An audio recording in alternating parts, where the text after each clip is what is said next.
오늘 누가복음 15장 전체를 보면 세 가지 비유로 이루어져 있는 것을 확인할 수 있습니다. 첫 번째 비유는 4절부터 나타나는 잃어버린 양의 비유. 양 100마리가 있는데 그 중에 한 마리를 잃어버린 그 목자, 그 주인이 99마리로 만족하지 않고 그 잃어버린 한 마리 양을 찾아 들판을 헤매이다가 비로소 바위 틈에 빠져서 울고 있는 그 양을 건져서 이제 어깨에 메고 집으로 돌아오는 이 첫 번째 비유. 그 다음에 두 번째 비유는 8절부터 나타나는 드라크마의 비유입니다. 드라크마는 은 동전이고요. 당시에 한 사람의 하루 품삯에 해당되는 그러한 동전입니다. 10개를 가지고 있었는데 한 개를 잃어버려서 9개 있으니까 됐어, 이렇게 생각하지 않고 그냥 온 집안을 막 뒤져서 기어이 그 드라크마 하나를 찾아내는 그 비유. 그 다음에 세 번째 비유가 이제 오늘 본문의 탕자의 비유가 됩니다. 이 세 비유에서 공통점은 잃어버린 것을 간절히 찾기 원하는 주인의 마음이 이제 첫 번째 공통점이고요. 그 다음에 두 번째 공통점은 찾았을 때, 그 잃어버린 것을 찾았을 때 주인이 크게 기뻐하면서 사람들을 다 모아서 큰 잔치를 베푸는, 이것이 이제 두 번째 공통점이 됩니다. 그리고 이렇게 기뻐하는 그 기쁨의 의미가 무엇인지를 이제 주님께서 풀이를 해 주십니다. 바로 7절과 10절에 동일하게 나타나고 있는 그 풀이를 보면 그 기쁨이 어떤 기쁨인가 하면 이와 같이 한 사람이 회개하면, 이렇게 말을 해요.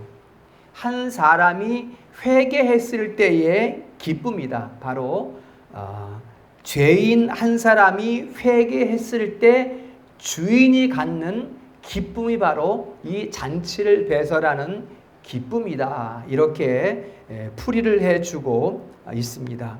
그리고 이 주인의 기쁨이 바로 첫 번째, 두 번째 그 목자의 기쁨, 드라크마를 찾은 여인의 기쁨이 바로 셋째의 비유, 아버지의 기쁨과 일치되는 것으로 지금 전체 문단에서 비유가 되고 있습니다.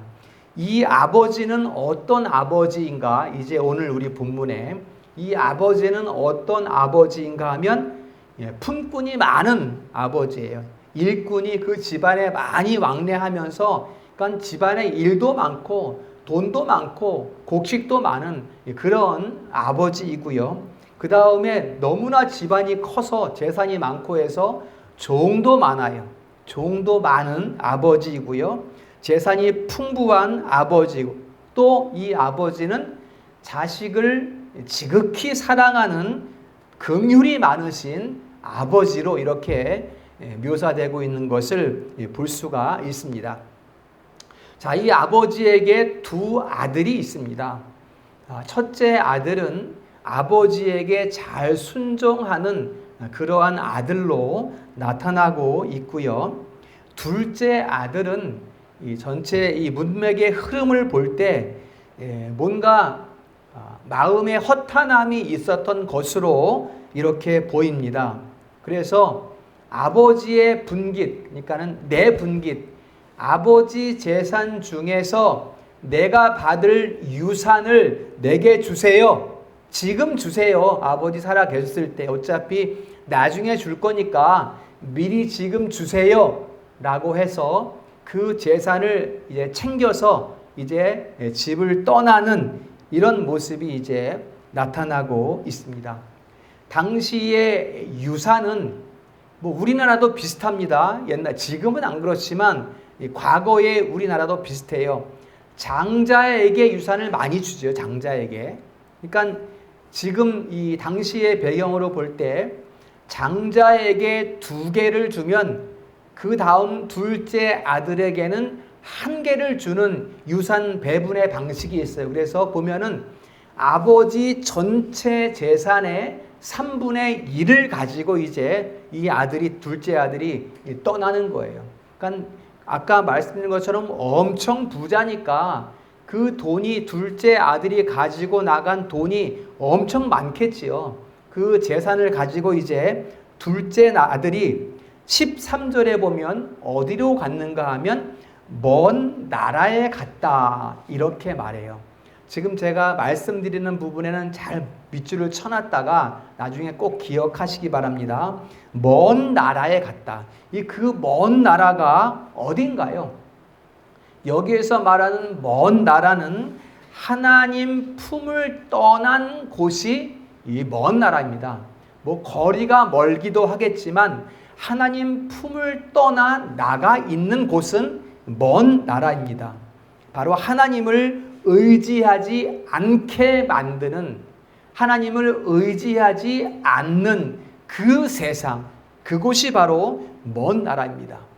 여러분, 이 먼 나라의 특징이 무엇인가 여러분? 잘 기억하셔야 돼요.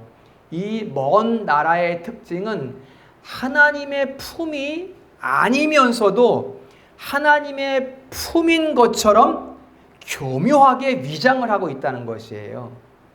그래서 특히 우리 이 젊은이들이 볼 때 뭐 세상을 오래 살아온 어른들은 그나마 조금 이것은 안 좋아, 저것은 돼라고 조금은 분별할 수 있겠지만 우리 젊은이들에게는 굉장히 좋게 보이는 곳이에요. 꼭 교회 가야 하나님 품이야? 세상에서도 즐기고 잘 살면 그곳이 하나님의 품이지, 이렇게 생각하게 만드는 곳이 먼 나라예요. 분별하지 못하게 하는 곳이라는 것입니다. 여러분, 내가 값을 내고 무엇을 산다라는 것은 굉장히 좋게 느껴져요. 내가 노동을 제공하고 돈을 번다. 내가 노동을 지불했으니까 그 삭을 내가 받는다라는 것은 아주 흡족하게 만드는 거예요. 정당하게 보이고. 이게 여러분 그러나 상당한 유혹이 된다는 것을 우리 젊은이들이 알아야 돼요. 우리 어른들도 마찬가지지만 여러분, 왜냐하면 세상이 주는 것이 만만치 않기 때문이에요. 여러분, 세상이 주는 것은 비유하자면 마약과 같습니다. 처음에 1,000원에 한 봉지 주던 것을 1,000원에 반하게 만든 거예요. 그래서 야, 좋다, 싸다, 1,000원에 한 봉지면 너무 좋다, 사게 만들어요. 그러나 나중에는 중독시켜서 안 사고는 못 배기게 만들어서 10만 원에 한 봉지에 주는 거. 이게 마약이잖아요, 여러분. 세상에 주는 게 이와 같다는 거예요. 분명히 합법적인 것이고 합법적으로 주고받는 것이지만 인생을 망쳐놓는 것이 바로 그 먼 나라에서 일어나는 거래의 조건들이라는 거예요, 여러분. 잘 기억해야 됩니다. 아버지 품을 떠난 세상은 나를 망친다, 내 인생을 망친다라는 것을 꼭 기억을 해야 됩니다. 공정하게 주고받는 것 같지만 이 세상은 내 것을 빼앗는 것이 목적이에요. 내 것을 없애고 나를 포기하게 만드는 것이 세상이라는 것이에요. 왜냐하면 세상의 질서가 악한 사탄의 그 어둠의 권세 아래에 놓여있기 때문에 여러분, 하나님의 자녀들이 교회를 떠나서 망하게 만드는 것이 목적 아니겠습니까? 바로 그것이 먼 나라다. 그나마 세상에 법이라도 있어서 조금 세상을 유지할 수 있게 악한 것들을 억제하게 만드는 그 법이 있으니까 그나마 유지가 되는 것이지. 그래서 이 법이 하나님이 주신 일반 은총이잖아요. 이 법이라는 것이. 그래서 이 법이라도 없으면 여러분 아주 처참한 세상이 돼요. 여러분 질서가 완전히 무너진 세상이 되는 거예요. 법이 있음에도 불구하고 세상이 이런데 이 법마저 없으면 어떤 세상이 되겠는가 우리가 미루어 짐작할 수가 있습니다. 그 다음에 두 번째, 이 세상은 소돔과 고모라와 같습니다. 여러분 구약의 이 소돔과 고모라가 어떤 곳이에요? 아주 음란한 도시. 그래서 의인 10사람이 없어 지금 그 이스라엘 땅 그 소금바다에 가라앉은 그 도시가 바로 소돔과 고모라잖아요. 아브라함의 조카 롯이 이 소돔과 고모라를 선택했어요. 왜냐하면 첫눈에 반했거든. 너무 좋은 땅이에요. 물도 많고 풀도 많고 음악 소리가 깽깽깽 울리고 너무나도 좋은 도시.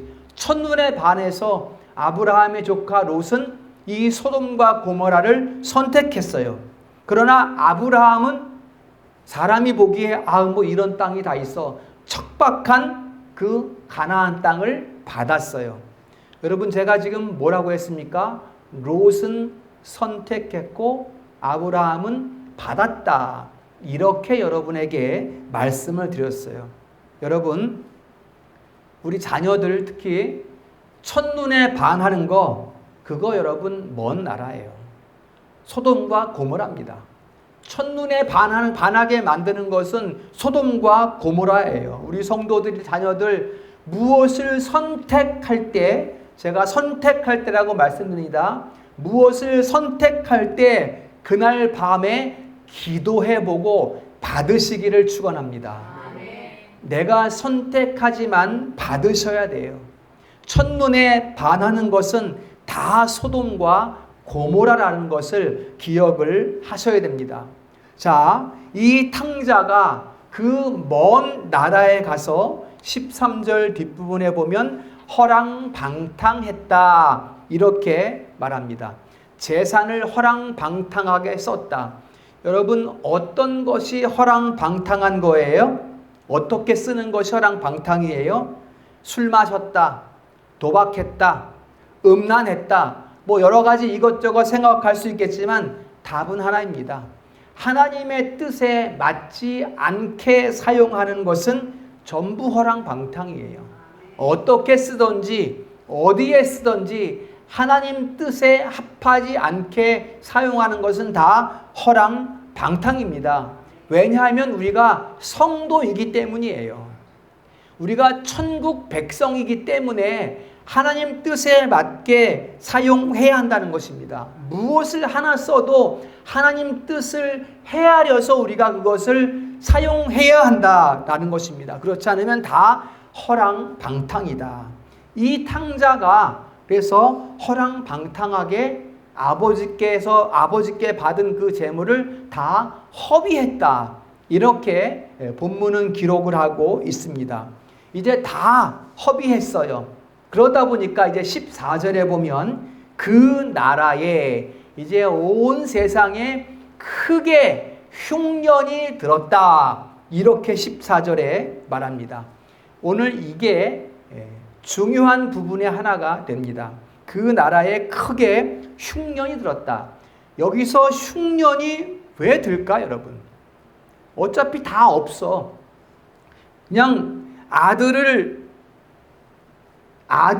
데려오시기 위한 하나님의 방법이에요 이게. 그래서 오늘 본문과 비교해 보면 견인하시는 방법이에요 이게. 여러분 탕자에게는 돈도 다 허비했는데 흉년까지 들면 이게 큰 환난이죠. 이 개인의 삶으로 보면 엄청난 환난이잖아요 이게. 그러나 이것은 아들을 돌아오게 하시려고 하나님께서 기후를 바꾸신 거예요. 기후를.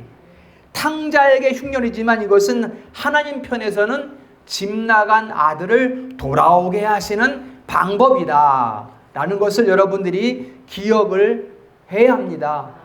지금 내가 있는 곳이 소돔과 고모라인지도 모르고 지금 내가 있는 곳이 나를 망하게 하는 곳인지도 모르고 놀자, 즐기자 하고 있는 그 자녀를 살리시기 위해서 하나님은 기호도 바꾸시고 날씨도 바꾸시고 풍토도 바꾸셔서 흉년을 들게 만드신 거란 말이에요. 그 아들을 돌아오게 하시려고. 여러분, 이것을 꼭 기억하셔야 합니다. 여러분, 우리 삶의 그 걸음 가운데에 어떤 일이 일어나서 아유 뭐 이 일은 맨날 있는 일이고 우연한 일이지 라고 생각되어도 결코 그것이 우연이 아니라는 것을 여러분들이 기억을 하셔야 됩니다. 하나님은 자녀를 위해서 날씨도 바꾸시는 분이에요. 믿으시기를 축원합니다. 우리를 위해서 날씨를 바꾸신다고요, 하나님은. 그래서 깨어 있어야 합니다, 우리는. 우리 자녀들 항상 깨어 있어야 합니다. 지금 흘러가고 있는 이 역사의 한 시간, 하나님이 섭리하신다는 것을 기억하셔야 돼요. 우리 삶의 끄트머리까지 하나님이 섭리하신다는 것을 기억하셔야 돼요. 이 하나님의 섭리하심을 믿고 고백하고 기대하는 우리 성도들 될 수 있기를 축원합니다. 자, 이제 큰 흉년이 닥치니까 15절에 탕자가 살아가는 삶을 보세요. 그 나라 백성 중 한 사람에게 붙여 산다. 이렇게 말해요. 붙여 산다. 참 여러분 비참한 거거든요, 이거. 붙여 사는 것이 정말 비참하거든요. 본문에서는 이제 남의 집에 이제 종이 됐어. 품꾼, 종이 돼서 이제 그 집 사람이 저 들에 나가서 돼지를 치게 했어요. 이제 그 아버지 품에 부유하게 살던 그 아들이 남의 집에 이제 종이 돼서 들판에 나가 돼지를 치는데 그나마 먹을 것이 없어서 돼지가 먹고 있는 그 쥐염 열매, 그러니까 돼지밥이에요, 돼지밥. 돼지밥을 먹고자 해도 그것마저 돼지가 다 먹어치워서 먹을 것이 없는 그런 신세가 되었다. 이게 이제 붙여 사는 그런 모습이에요. 자, 이 붙여 산다는 것을 다른 말로 우리가 생각해 보면 가룟 유다가, 예수님의 제자 중에 가룟 유다가 예수님을 은 30에 팔았습니다. 그래서 나중에는 이거 잘못됐어. 내가 죄 없는 예수님을 팔아버렸어. 잘못됐어. 라고 생각해서 제사장들을 찾아가요. 자, 내가 은 30 돌려주겠습니다. 물려주세요. 라고 할 때 이 제사장들이 네 죄는 네가 받아. 필요 없어. 라고 말하면서 문을 쾅 닫아버려요. 이게 세상에서 붙여 사는, 사람을 의지하고 살아가는 붙여 사는, 이게 이제 그 의미입니다. 여러분, 제가 제 얘기를 잘 안 하지만 제가 과거에 사업을 할 때 딱 이런 모습이었어요. 기업의 사람들을 찾아가야 돼요. 안 만나줘요. 기다려야 돼요. 점심시간이 되면 나와요. 밥 사줘야 돼요. 술 사줘야 돼요. 안 그러면 일감을 주지 않으니까. 끝까지 사람을 찾아가서 의지하고 도와주세요. 도와주세요. 이게 이제 붙여 사는 모습이거든요. 그 일감을 얻기 위해서 사람에게 손을 달달달 빌어야 되는 게 이게 붙여 사는 모습이란 말이에요. 여러분, 세상과 타협하면 붙여 살게 됩니다. 세상과 손잡으면 붙여 살게 돼요. 아버지 집에서 아버지와 함께 살던 자녀가 그 따뜻한 아버지의 품을 떠나 세상을 친구 삼으면 붙여 살게 되는 거야. 사람을 의지하고 사는 것이 얼마나 비참한가를 보여주고 있는 거예요, 이게 여러분. 붙여 산다. 이게 붙여 사는 거예요, 여러분. 그러나 이제 이 아들이 그러한 붙여 사는 그 비참함 가운데에서 이제 17절에 스스로 돌이켜 이렇게 말해요. 스스로 돌이켰다. 여러분, 이 아들이 돌이켰어요, 여러분. 자, 앞에 두 주인의 비유를 말씀드렸죠. 주인이 잔치를 벌였어요. 왜 잔치를 벌였어요? 죄인 하나가 회개하고 돌아왔을 때 잔치를 벌였어요. 그렇지만 여러분, 양이 스스로 돌아왔습니까? 아니죠. 드라크마가 나 주인 나 여기 있습니다. 나 찾아가세요. 이렇게 말했습니까? 아니지요. 누가 찾았어요? 주인이 온 집안을 뒤집어서 찾았어요. 그것을 지금 스스로 돌이켜라고 말하는 거예요, 여러분. 이게 지금. 그러니까는 스스로 돌이켜라는 것은 전적인 은혜로 말미암은 회개를 뜻합니다. 전적인 은혜란 말이에요. 전적인 은혜. 아들이 붙여 살다가 이건 아니야. 돌아가야 되겠어 라고 생각한 그것은 하나님이 은혜를 베푸심으로 말미암아 돌아가고자 결심하게 되었다라는 것을 오늘 본문은 말씀하고 있습니다. 내가 손잡은 세상이 도와준 게 아니에요. 내 친구가 도와준 게 아니에요. 내가 능력 있는 게 아니에요. 하나님이 돌이키도록 몰아가신 거예요. 그 아들을. 그래서 영적으로 철이 들게 하신 거예요. 철들게 하신 거예요, 하나님께서. 그래서 아버지 집으로 가야 되겠다. 그래서 여러분, 다 은혜입니다. 다. 같이 합시다. 다 은혜입니다. 다 은혜입니다. 아멘. 다 은혜입니다. 그 다음에 이제 17절과 19절을 봅니다. 이제 탕자가 생각하는 거예요. 돌이키고자 결심한 다음에 생각하는 거예요. 자, 내 아버지에게는 17절에 이렇게 이야기하면서 18절에 내가 일어나 아버지께 가서 말하기를 내가 하늘과 아버지께 죄를 지었사오니. 이제 본질을 깨달은 거야. 이제 뭐가 문제였던가를 이제 아들이 깨달은 거죠. 이제 자기가 품꾼이 돼 보니까, 남의 집 종이 돼 보니까 자녀가 얼마나 복된 것인가를 안 거예요. 이제는 이 탕자가 그것을 깨달은 거예요. 그래서 돌이켜서 이제 돌아옵니다. 자, 하나님이 돌이키게 하실 때 돌아오면 됩니다. 돌아오면, 자, 성경 말씀에 이런 말씀이 있어요. 하물며 세상 아버지도 자식에게 좋은 것을 줄 아는데 하물며 하나님께서, 너희 아버지께서 너희에게 좋은 것을 주시지 않겠느냐, 이렇게 말씀해요. 돌아오면 우리 필요를 아시고 채워 주십니다. 돌아오면 건강 주십니다. 돌아오면 지혜 주십니다. 돌아오면 나는 할 줄 모르는데 할 줄 알게 하십니다. 우리 지나온 인생이 그것을 지금 증언하고 있잖아요, 여러분. 우리 인생이 우리의 삶을 그렇게 이끌어 오신 것을 증언하고 있지 않습니까? 돌아오시면 됩니다. 돌아오시라고요. 돌아오는 게 어떤 거예요? 예배드리고 말씀 듣고 말씀 배우고, 이게 돌아오는 거예요. 이 생명과 같은 그 말씀 들음, 그 예배, 그 말씀 배움, 이 생명과 같은 것을 세상 것과 바꾸지 마시라고요. 제발 예배를 타협하지 마세요. 예배를 타협하면 안 됩니다. 예배를 빠지는 것을 합리화하시면 안 됩니다.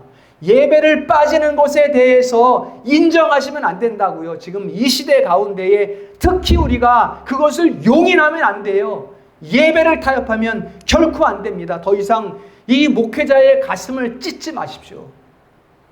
더 이상 예수님을 십자가에 못 박지 마시라고요. 예배를 타협하는 것은 주님을 십자가에 못 박는 거예요. 아버지의 마음을 갈각이 찢어버리는 거예요. 예배를 타협하는 것은 안 됩니다. 이거 여러분, 안 됩니다. 여러분, 돌아오면 하나님이 복 주십니다. 예배의 시간표대로만 살면 삶이 반듯해집니다. 삶이 반듯해지면 내 삶의 영적인 열매들이 잔잔히 쌓여가게 됩니다. 그 쌓임이 여러분 내 영혼을 얼마나 기쁘게 하는지 우리가 경험했고 더욱 경험하시기를 축원합니다. 그러니 오늘 여기서 우리가 예배 드리는 게 얼마나 귀합니까, 여러분?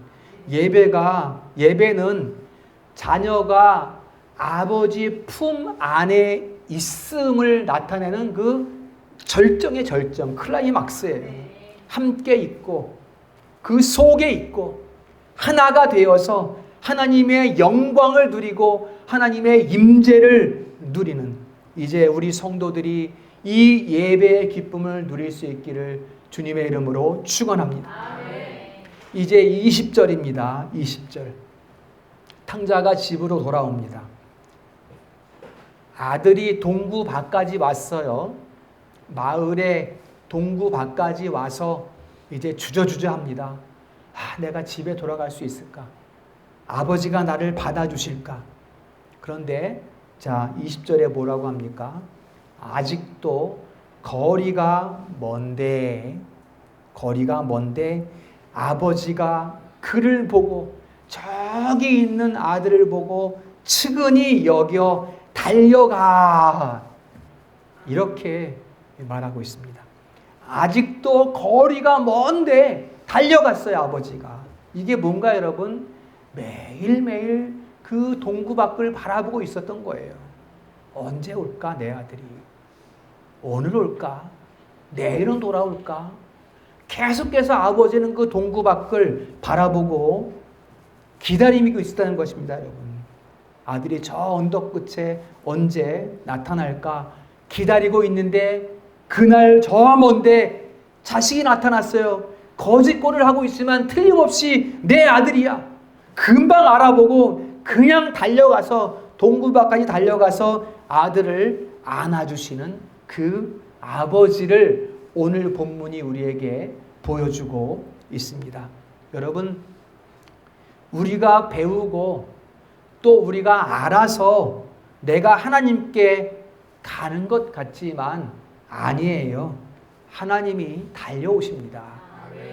하나님이 나를 향해 막 달려오시는 거예요. 우리를 측은히 여기시고, 그리고 우리를 끌어안고 제일 좋은 잔치 옷을 입혀주시고 가락지를 끼워주시고, 이 가락지는 너는 나의 언약의 아들이라는 것을 말하는 거예요. 신발을 신겨주시고, 신발은 내가 너의 보호자라는 거예요. 살찐 송아지를 잡아서 큰 잔치를 열어서 기뻐하시는 아버지 하나님을 우리에게 오늘 보여주고 있습니다. 자, 여러분, 이 탕자가 누구의 이야기일까요? 누구를 이야기하는 걸까? 여러분, 오늘 본문 전체에 보면 세 부류의 사람이 등장합니다. 첫째는 17절에 품꾼이 나타나고요. 둘째는 22절에 종들이 나타나고요. 그 다음에 셋째는 아들이 나타납니다.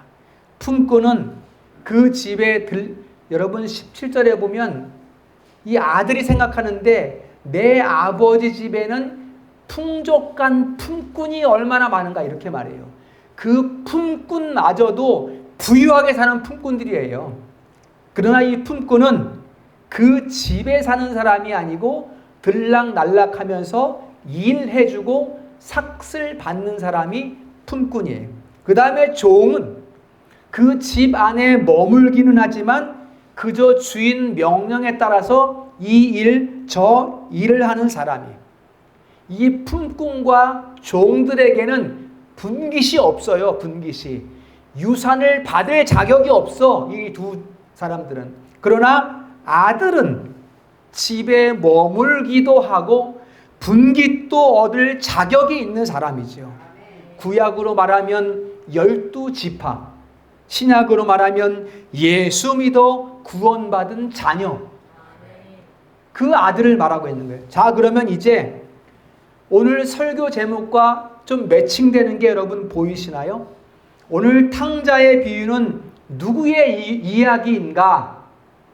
여러분, 많은 부분에서, 많은 경우에 이 비유를 설교하는 것을 보면 예수를 모르던 사람이 예수를 믿어서 구원을 받았다, 이런 내용으로 많이 다루어집니다.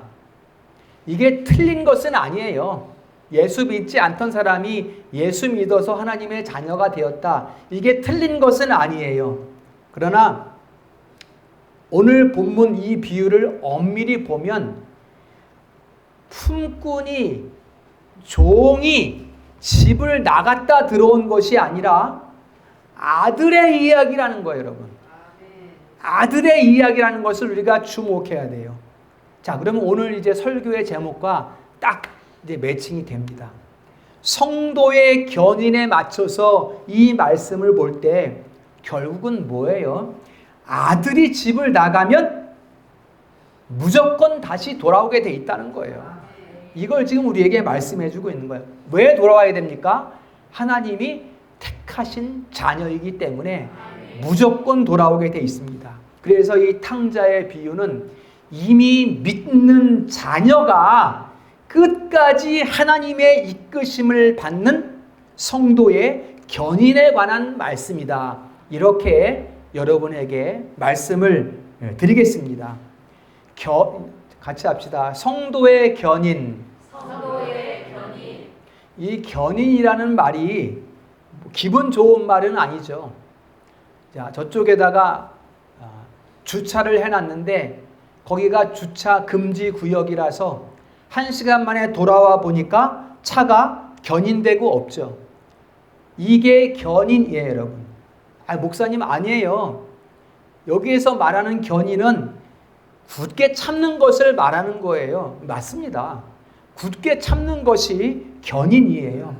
그러나 우리는 이 두 가지를 함께 기억해야 됩니다. 우리가 하나님의 자녀로서 끝까지 굳게 참아서 자녀의 자리에서 벗어나지 않도록 은혜를 베푸심, 그 은혜로 말미암아 굳게 참음, 이게 견인이에요, 여러분. 두 가지를 항상 같이 우리가 바라봐야 합니다. 결국 견인은 불가항력적 은혜입니다. 거부할 수 없는 은혜야. 왜냐하면 나는 하나님의 자녀고 하나님은 나의 아버지이시기 때문에 무조건 나는 아버지 집으로 돌아가게 되어 있어. 이게 견인이라는 것이죠. 그래서 불가항력적 은혜, 하나님이 은혜로 나를 끌어가시고 나는 하나님의 은혜로 끌려가고, 이게 이제 견인입니다. 어떤 사람은 이 견인을 단순히 그냥 글자적 의미로만 생각을 해서 굳게 참음이다, 그래서 사람이 참았다, 대단하다, 사람의 덕을 세우고 사람의 공로를 이야기하는데 그렇게 되면 안 돼요. 사람의 공로가 아니에요, 참는 것은. 우리는 견인이라고 할 때 반드시 끌려감을 생각해야 돼요. 내가 하나님께 끌려감을 우리가 생각해야 합니다. 저 한 사람의 이 삶을 일반화할 수는 없지만 하나님의 은혜가 아니면, 하나님이 나를 은혜로 끌어주시지 않고 하나님이 나로 하여금 인내하게 하시지 않으면 나는 어떤 일도 할 수 없습니다. 저는 이것을 여러분 분명히 고백할 수 있어요. 하나님이 다 하셨다. 같이 합시다. 하나님이 다 하셨다. 아멘. 내 인생을 하나님이 다 하셨다. 이렇게 우리가 고백할 수 있어야 합니다. 여기에 맞춰서 이제 이 탕자의 비유를 우리가 읽을 수 있어야 하는 것입니다. 바로 이미 자녀인 아들의 이야기라는 것입니다. 아들이 아버지 사랑을 누리면서 살다가 어떤 이유인지는 모르겠지만 그 마음에 어떤 허탄함, 어떤 이유인지 모르겠지만 그 마음을 가지고 집을 나갔단 말이에요. 그런데 아들을 집으로 돌아오게 하시는 하나님의 섭리 역사. 어떻게 보면 아버지는 아들이 집을 나갈 때 이미 돌아올 것을 알고 보내신 거예요. 어떻게 보면 그겁니다. 그래서 오늘인가 내일인가 항상 동구 밖을 바라보고 계신 것이죠. 이게 오늘의 핵심입니다. 어떤 사람은 이렇게 말합니다. 아니, 아들이 집 나가려고 하면 못 나가게 막으면 되지. 이렇게 말하는데, 그러나 우리는 무엇이 하나님께 영광인가를 우리가 생각해야 됩니다. 만약에 집 못 나가게 막을 것 같으면 하나님이 우리를 로봇으로 만들지 왜 나갈 수 있고 들어올 수 있게 하겠습니까? 로봇으로 만들어서 꼼짝 못하게 만들면 되지. 하나님이 원하시는 것은 그게 아니라는 거예요. 그렇게 할 것 같으면 하나님 형상으로 만들지 않았어요. 바로 하나님의 기쁨을 위해서 우리를 자녀 삼으셨고, 우리가 하나님 품 안에 있을 때 기뻐하는 것이고, 그것이 하나님께 영광이라는 거예요. 그래서 하나님은 우리가 하나님 집에서 하나님 아버지의 그 은혜를 누리는 순종, 그것을 기뻐하시는 거예요. 그냥 아버지 품 안에 있으면 그것을 기뻐하시는 거야, 하나님께서는. 그래서 자원적 순종, 이렇게 우리가 이야기를 하는 것입니다. 우리가 자원적 순종, 그러나 하나님께서 이끌어 가시는 그 자원적 순종으로 아버지 집에 온전히 거할 때 그것을 우리 아버지께서 기뻐하신다. 성경은 이것을 우리에게 말씀해 주고 있습니다. 자, 그러면 다시 처음과 같이 쭉 이렇게 전체를 볼 때 이 아버지는 누구신가요? 이 아버지는 누구신가? 구약으로 말하면 만물을 지으신 창조주 여호와 하나님이시요, 구약으로 말하면 홍해를 가르신 여호와 하나님이시요, 구약으로 말하면 만나와 메추라기를 먹이시고 반석에서 물을 나게 하시고 불기둥과 구름기둥으로 보호하시고 시절을 쫓아 과실을 맺게 하시고 모든 행사가, 자녀 행사가 형통하게 하시는 여호와 하나님.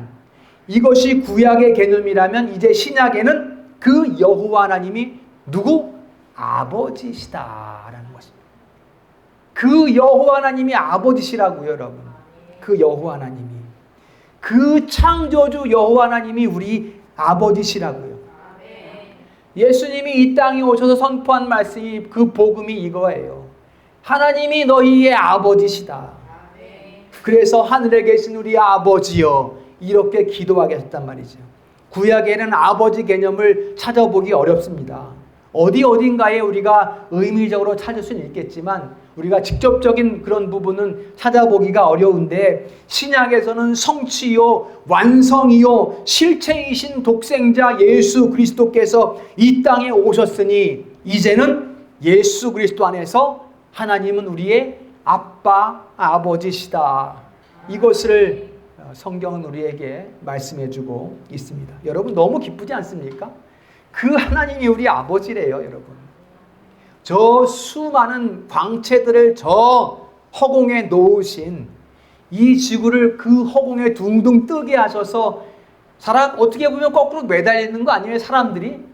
그러나 그 허공 가운데 떠 있는 그 구체 가운데 사람이 다 살아가게 하시고, 마당을 뚫어서 집을 짓게 하고 우물을 파서 물을 나게 하시는 그 덩어리를 만드신 분이 하나님 우리 아버지시라고 지금 성경은 말씀하고 있는 거예요.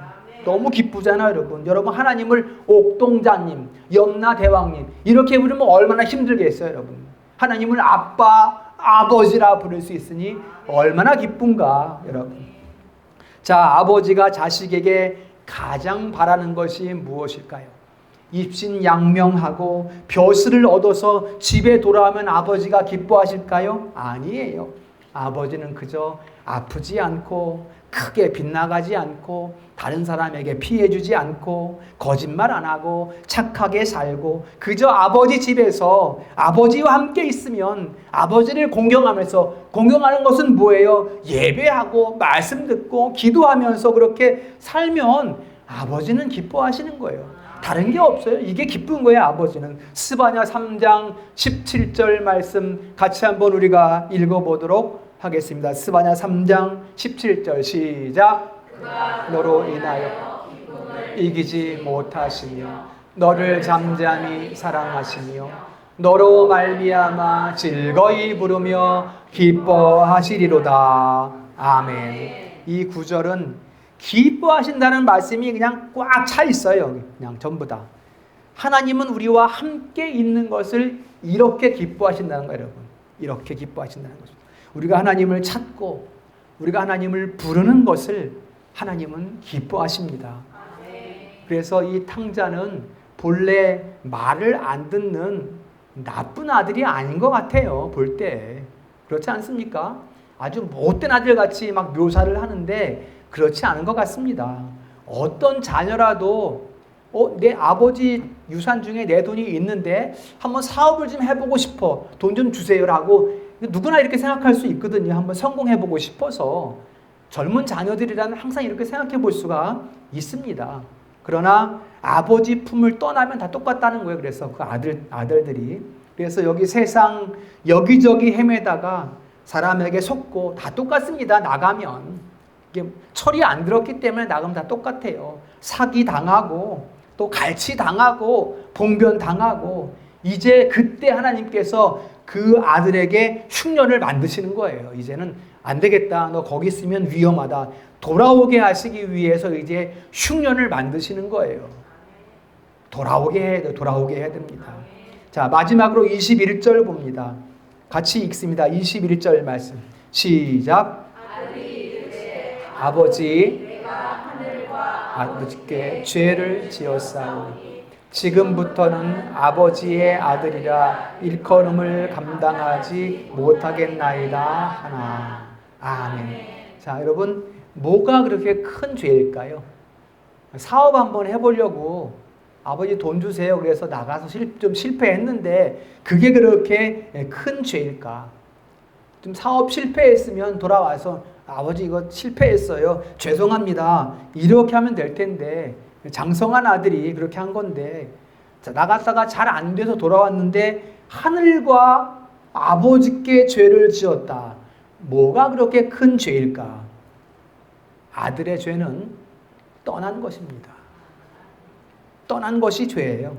아버지 품을 벗어난 것이 죄예요. 우리가 하나님 품을 떠나 있으면 그게 죄라는 것입니다.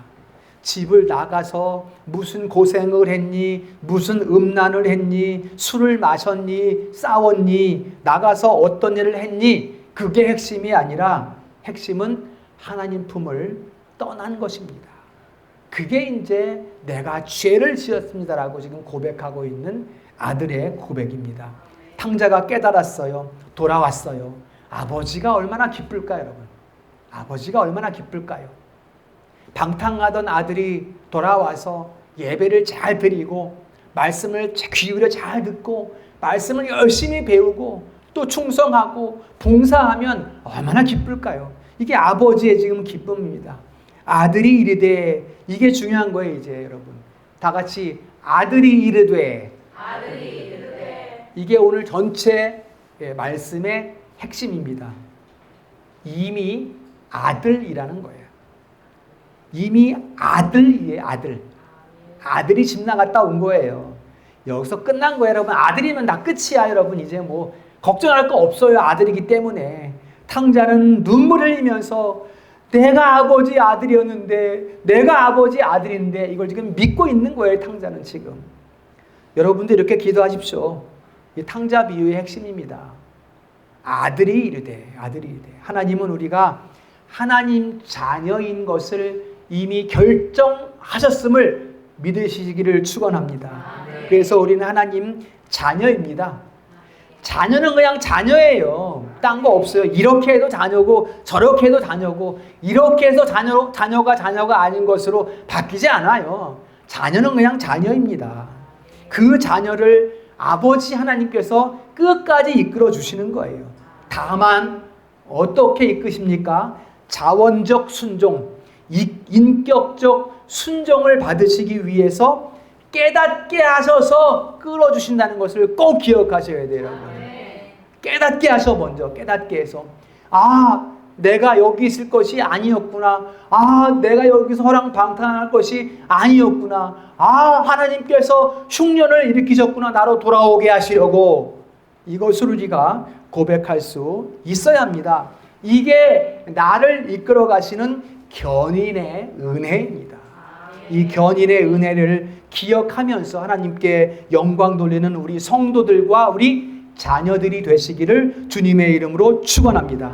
핵심은 뭐예요? 아버지 품에 함께 있으면 됩니다. 내 형편이 어떻든, 내 형편이 이렇든 저렇든, 내 처지가 이렇든 저렇든, 먹을 것이 있든 없든, 입을 것이 있든 없든, 그것은 상관없어요. 그보다 중요한 것은 자녀가 아버지와 함께 있는 것이다. 이것을 오늘 우리에게 말씀해 주고 있습니다.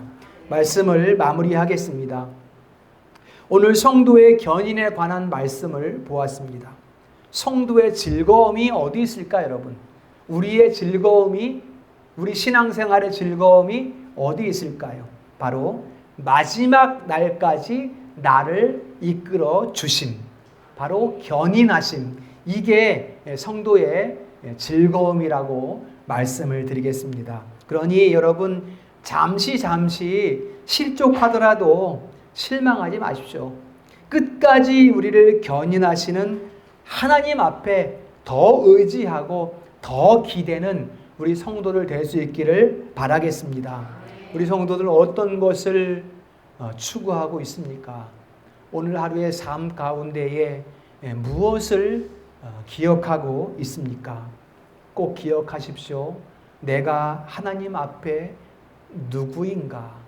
내가 하나님의 자녀인 것을 꼭 기억하시기 바랍니다. 그리고 내가 어떤 은혜를 입었는가? 아버지께. 내가 아버지께 어떤 긍휼을 받았는가? 꼭 기억하시기를 바라겠습니다. 이것을 기억한다면 우리가 겸손하지 않을 수가 없습니다, 여러분. 다 받은 것인데 어찌 내 것이라고 일어나서 자랑을 하겠습니까? 우리는 겸손할 수밖에 없습니다. 그래서 오직 아버지 품 안에 거하는 성도들 되시고요. 그리하여 하나님께서 우리를 위해 예비하신 천국 잔치에 다 함께 참여하는 사랑하는 성도들, 자녀들 될 수 있기를 주님의 이름으로 축원합니다.